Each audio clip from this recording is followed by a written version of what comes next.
When we experience erection challenges, we don't feel normal. In fact, we ask ourselves, is this normal? Am I normal? In this video, I'm going to answer the question, is ED, erectile dysfunction, normal, and what to do about it, so that ultimately you can feel back to yourself and feel like more of a man.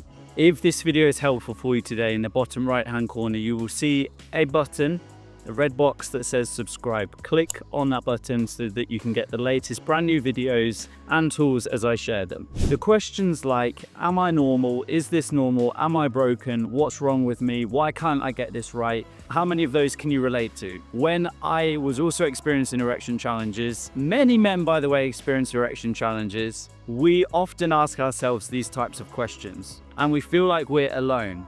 We actually forget about the statistics, which I'm coming on to in a second, and we think that it is just us dealing with it. Because why? It's not really accepted to talk about this kind of thing. It feels embarrassing to talk about it. It feels uncomfortable. We certainly, when we're watching things like porn or magazines, whatever it may be, we certainly don't see people with erection challenges at all. So it's no wonder that we feel like we're not normal. It's logical that we feel that way. So we just feel isolated and embarrassed about it. We don't talk with our friends about it.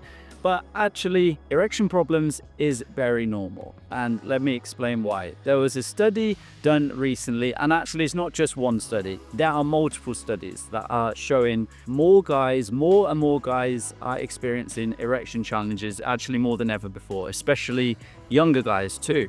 Now, part of this is because we're starting to talk about it more often, but part is also for other reasons. The fact that this is genuinely increasing, this issue is increasing. The statistics that I have seen show that around 40 to 50% of men between 40 to 70 experience erection problems. 40 to 50%, that's a massive, 1 in every 2 basically. And an increasing number of young guys experience it too.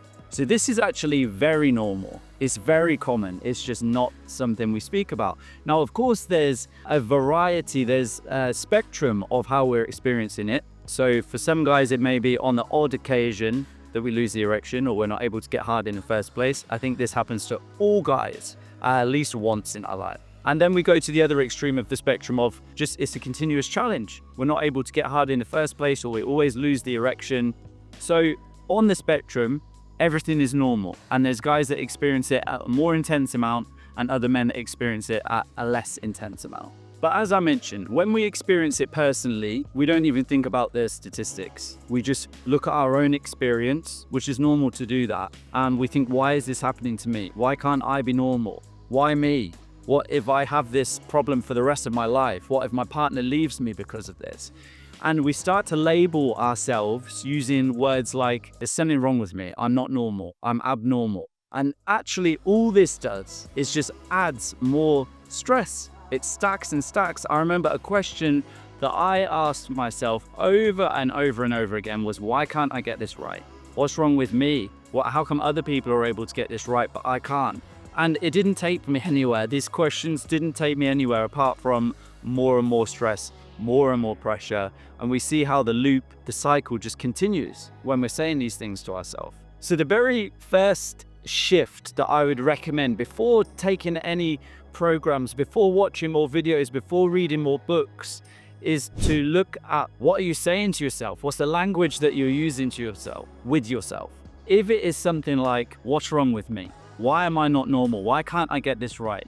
Then I really recommend shifting that language to start reducing the stress and the pressure. Okay, this isn't here's the one instant thing to do that's going to get it fixed. That doesn't exist, which we all know. But this is a helpful step to start reducing the stress and the pressure that is contributing to this. So what does this look like in practice? Well, when I catch myself saying, why can't I get this right? I shift it to something like, okay, I acknowledge that I have a challenge in this area. So I'm not shying away from it. I'm not pretending that it's not there. I acknowledge that I have a challenge in this area, and I am going to take the steps to get this sorted because I believe that I can. There is a part of me that believes I can get this sorted. This is how we start shifting the language. So I just want to repeat that. Instead of what's wrong with me, why am I not normal? When we notice those thoughts, we shift it to, okay, hold on. That's an old thought. I am going to get this sorted. Yes, I accept there's something that I don't know all the answers to right now that's going on, but I believe that I can get this sorted. Okay, this is a subtle shift, but it is really important. So please start that before anything else. When you catch yourself saying this harmful self-hatred, basically stress-inducing comments, I want you to start shifting it. Catching yourself, picking out that piece of poison, the poison frog, take that out. Don't want that. Some poison frogs we probably shouldn't touch anyway to take it out. But imagine, like, is that toxic? These kinds of thoughts, these kinds of words that we say to ourselves, because all it's doing is creating more and more and more of a cloud, a dark, heavy storm cloud in the mind, and we don't want that. Okay, our job is to gradually move the cloud, the heavy thoughts, to the side so that we can focus on the solution and getting this sorted. So let me move on to that. One trap that we often fall into with performance anxiety, erection challenges, premature ejaculation, all of these things feed into the umbrella of sexual performance anxiety, is that we continuously watch videos, articles, and it's all very generic advice. It's not specific to us personally in our personal situation. For us to be able to get this sorted, we have to figure out what's going on for us individually. Things like breathing exercises, meditation, etc. is helpful, but it's not the thing that gets to the core of what's going on for us. So we must do that. The good news is that's actually pretty easy. So I've developed something I'd like to invite you to, a free performance anxiety quiz. This is 10 yes or no questions based on my own experience and the hundreds of guys, if not thousands, that I've spoken to about getting this sorted now. This is 10 yes or no questions that you answer. It will take less than 2 minutes to complete, and this will show you, is this performance anxiety or is it something else? And what is going on for you personally so that you can see exactly how to start getting this fixed. If that sounds good to you, then head to the comments below. You'll see the link to the performance anxiety quiz. When you click on the link, it will take you straight to the page where you can answer those questions. I look forward to seeing you there. And remember that poison frog, pick it out, throw it away. We don't want any of that going through the mind. It's not helping. See you at the quiz.